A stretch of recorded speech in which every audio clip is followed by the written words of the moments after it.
Down court, defense, Duty Valenzuela. Valenzuela ngayon. Warren Ibanez, who drives against the three. Balik sila kay Villanueva. Nice give and go play. Hindi lang nakompleto. There's Pollard Taddy, 2-on-1 fast break. He gives it to Simon, to Palpal. Good defense here by the hitman. Maganda yung transition defense ng Red Bull, ha? Ang dami na nakababa ron. Artadi.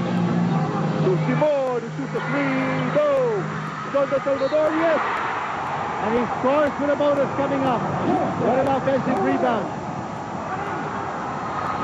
At nandiyan si Kirby Raimundo applauding the effort of his team. Ito sa Big Dome.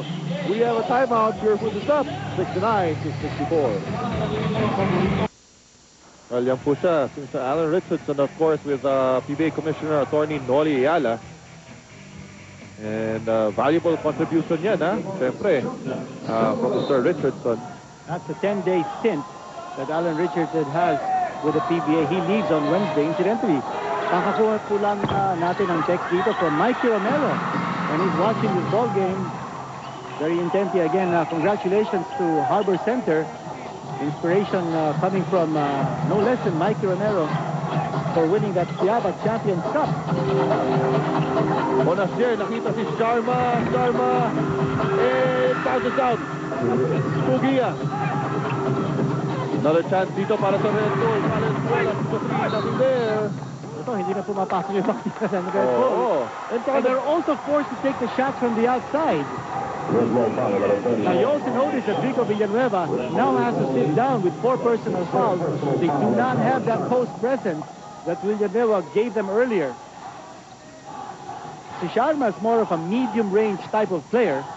Yung mid-range game niya is very, very good. At si Bogia, he's more of an offensive rebounder rather than a post-up player.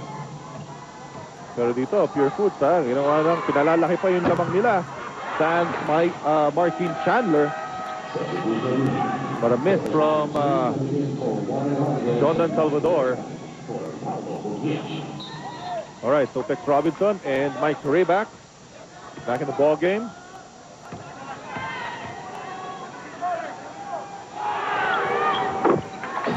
A split para dito kay Jordan Salvador.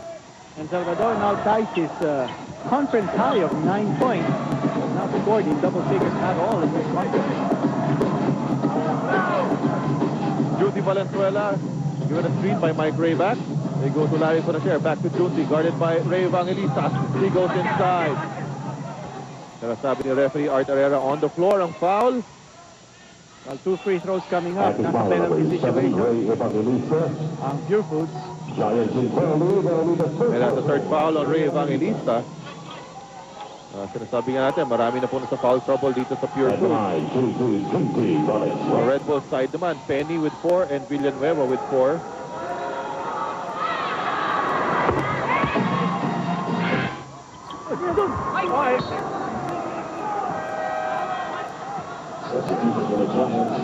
James Yap rushing back into the ball game with 1:32 remaining in the third period.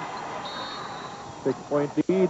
Pinoprotektahan po dito ng Purefoot PJ Giant.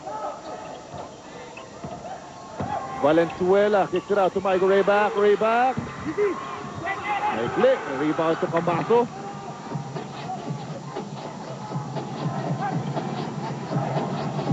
Pollard Taddy signaling the play. Artadi. Pusunada naman. Naku, maksak si Artadi. Wala. Ito na ngayon. Si Larry Fonacher. Di nila nakita si Topex Robinson speaking down court. Ito to Sharma. Sharma against Salvador. Nabitawan ni Sharma yung bola. Babalik dito sa Purefoot PJ Giant. Marami nagsasabi nung na-eject na tong si Martin Chandler. Tagilid na talaga Purefoot. Pero tignan nyo naman, ha. Sila pa ngayon ang lumalamang with under a minute remaining sa ating third quarter. Well, sabi nga natin kanina, no one is Purefoot without Chandler. Well, the Giants are certainly showing us exactly what they're made of. Well, led by this guy, James Yap, they're really giving it to Purefoot fans something to cheer about. Fans have stayed loyal with them kahit nga nasa baba sila ng team standings natin ngayon. Talagang todo suporta pa rin At kaya naman may all-star tayo para sa mga fans naman yan. May balik naman ng ating mga players at siyempre mga ng PBA at ng ABC ang pasasalamat sa ating mga loyal na PBA fans. James Yap, his conference high 34 points. At ngayon, meron na siya 23. Coming up, 24. Patuloy pa rin ang magandang showing dito ni Big Daddy James Yap.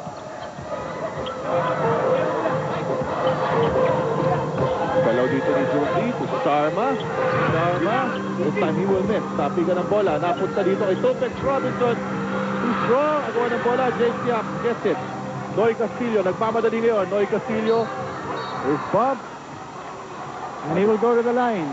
Oo, at penalty na nga dito ang Ibang Red klase Bull. talaga intensity pinapakita ng Pure Foods. Well, right now, they really have nothing to lose dahil nga they lost their import. Tama yun. Well, Valenzuela now with 5 personal fouls. Part na napapansin din natin dito, not one player is concentrating on rebounding for Pure Foods. It's team or gang rebounding ang ginagawa nila, no? The players are moving close to each other, trying to back down the other. The opposing rebounders para sila makakuha ng rebound. And that has been a big reason kung bakit angat dito ang Pure Foods, no? Ang rebounding story is 44 rebounds for Pure Foods, 40 for Red Bull. Which is surprising, no? Considering nga na kulang-kulang na ng malalaking tao itong Pure Foods TJ Giants. So it's now a 10-point lead para dito sa Pure Foods. And that's the biggest of the game for the Giants. Here's Larry Fonasher. Fonasher ngayon, ginugulo ni Ray Evangelista. He decides to shoot a 3. Offline. Nakuha ni Rich Alvarez. 2 seconds remaining. He wanted to drop it. Wala pa rin. And here in the third quarter, Pure Foods TJ Giants with no Martin Chandler. But so far, no problem para dito sa Pure Foods as they have erected their biggest lead of the ball game because of the giant lift from Peter Jun Simon already with 16 points, 5 rebounds, and a perfect 6 for 6 from the free throw line. And that is why Pure Foods is up dito at the end of the third quarter by 10, 75-65 ang Red Bull at ng Pure Foods. And it has been a tough match indeed, tough ball game. Ray back ngayon, 4-3. Still short. At may loose ball foul. Makikita si referee Art Herrera against James Yap. Second foul on James Yap. And check out the quarter scoring. We saw what Pure Foods did in that third period. 27-22 ang advantage nila over Red Bull. Here's Rich Alvarez. Alvarez driving strong. Still nothing. And last touch pa dito kay Rich Alvarez. So ito not only in offense dito, pati on defense. It's a tough stand dito by Pure Foods. Well, what Red Bull is also missing is yung penetration at saka yung slash inside his Baguio. Hindi natin nakita yun in this game. In fact, Baguio has still to score. And he's a double-figure scorer. That's correct. Oh, look at that shot by Don Camaso on the fly. And Don Camaso coming off the bench, forcing the hand of Coach Ryan Gregorio dahil nga na-eject si Martin Chandler. Look at this. Don Camaso. Well, yung matchup niya against Mike Rayback, he feels malaking advantage siya because of his quickness. At ngayon, si James Penny, pinasok na uli ni Coach G. Abanilla as Don Camaso completes that 3-point play. Meron na siyang 5 puntos. And biggest lead of the game for Pure Foods. That's a 13-point lead. That's Erected without Martin Chandler. That's a good shot taken by Rich Alvarez. At that time, a high percentage shot for him. And you know, with James Penny na rin on the floor, more confidence na ibibigay from the shooters of Red Bull to shoot on the outside. Alam nila, merong re-rebound. And there's an offensive foul once more on James Yap. Oh,